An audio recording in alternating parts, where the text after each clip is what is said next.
Hey guys, I have these beautiful flowers right here. Mrs. Drexel brought these in for me, and these are called lupins. Aren't they beautiful? And I'm going to put them right here while I read to you guys. So I thought while I have my beautiful lupins here, I would read you Miss Rumphius. This is a book about a woman who, I might need to move my lupins over, who plants lupin seeds all around the coast of Maine in her small town. And the story and the pictures are by Barbara Cooney. And it's also, let me see if I can turn my camera. I think I can. My lupins are in the way. Our mural in the library has a quote from Miss Rumphius. It says, "You must do something to make the world more beautiful." And there's lupins painted. That's what those purple flowers are. Mr. Kaya painted those on our wall. So these are the actual flowers, but I wanted you guys to be able to see what they look like because they're so beautiful, and Mrs. Drexel always brings them to me in the spring. So I'll put the lupins over here so you guys can still see them. And this is Miss Rumphius. The pictures in this are so beautiful. There's some more lupins. All right. The Lupin Lady lives in a small house overlooking the sea. In between the rocks around her house grow blue and purple and rose-colored flowers. The Lupin Lady is little and old, but she's not always been that way. I know. She's my great aunt, and she told me so. Once upon a time, she was a little girl named Alice who lived in the city by the sea. From the front stoop, she could see the wharves and the bristling masts of tall ships. Many years ago, her grandfather had come to America on a large sailing ship. There she is as a little girl. Now he worked in the shop at the bottom of the house, making figureheads for the prows of ships and carving Indians out of wood to put on the front of cigar stores. For Alice's grandfather was an artist. He painted pictures, too, of sailing ships and places across the sea.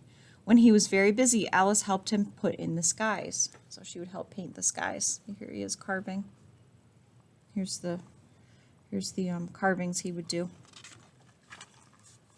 In the evening, Alice sat on her grandfather's knee and listened to his stories of faraway places. When he had finished, Alice would say, "When I grow up, I too will go to faraway places, and when I grow old, I too will live beside the sea." "That is all very well, little Alice," said her grandfather, "but there's a third thing you must do." "What is that?" asked Alice. "You must do something to make the world more beautiful," said her grandfather.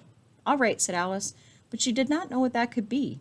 In the meantime, Alice got up and washed her face and ate porridge for breakfast. She went to school and came home and did her homework, and pretty soon she was grown up.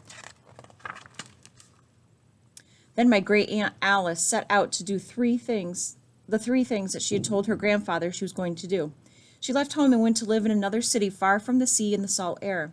There she worked in a library, dusting books and keeping them from getting mixed up and helping people find the ones they wanted. Some of the books told her about faraway places. People call her Miss Rumphius now. There's her library. And there's a picture of it too. Sometimes she went to the conservatory in the middle of the park. This is a place kind of like a greenhouse where they can grow plants. When she stepped inside on a wintry day, the warm, moist air wrapped itself around her, and the sweet smell of jasmine filled her nose.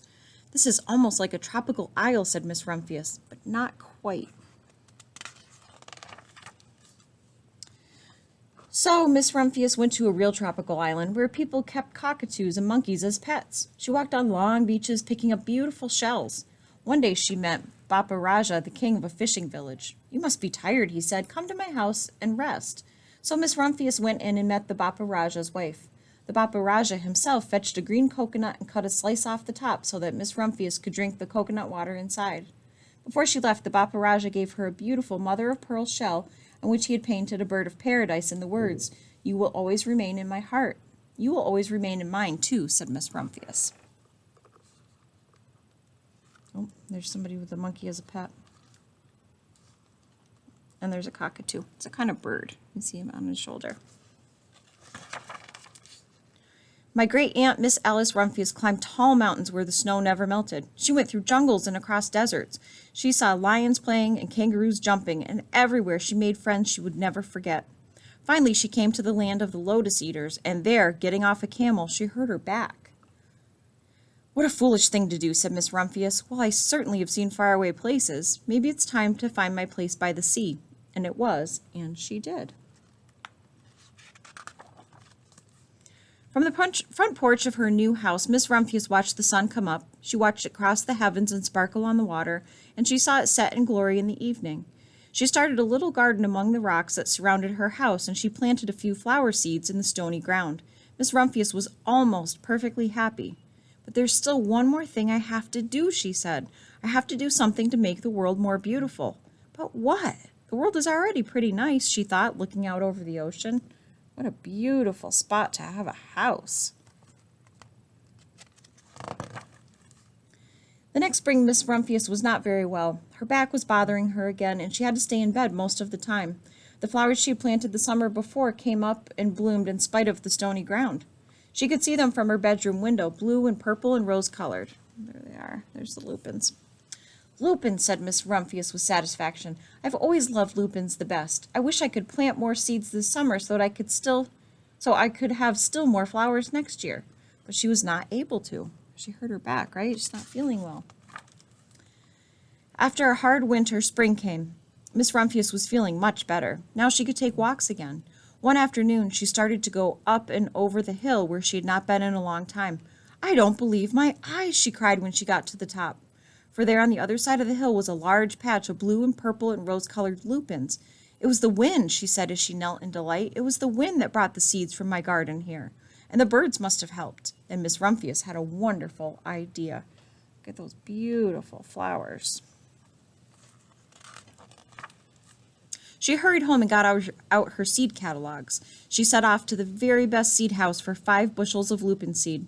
All that summer, Miss Rumphius, her pockets full of seeds, wandered over fields and headlands, sowing lupins. She scattered seeds along the highways and down the country lanes. She flung handfuls of them around the schoolhouse and the back of the church.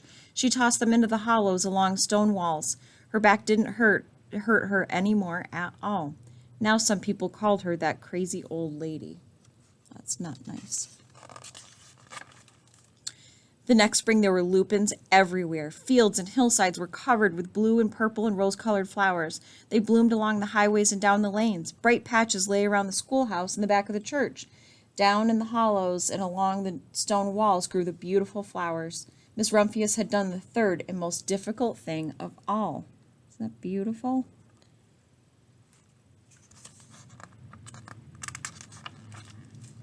My great-aunt Alice, Miss Rumphius, is very old now. Her hair is very white.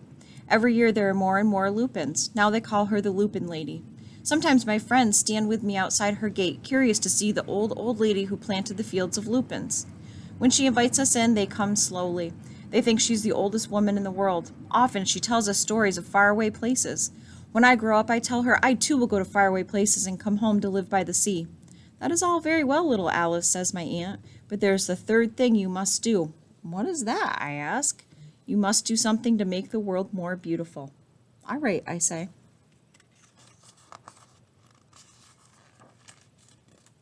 But I do not know yet what that will be. And there's her house. And there's all the lupins. Beautiful.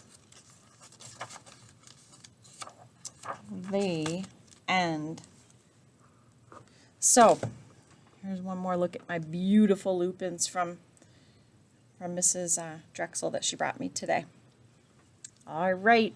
I hope you guys really like that story. That is one of my favorites in the whole entire library. I will see you guys soon. I miss you.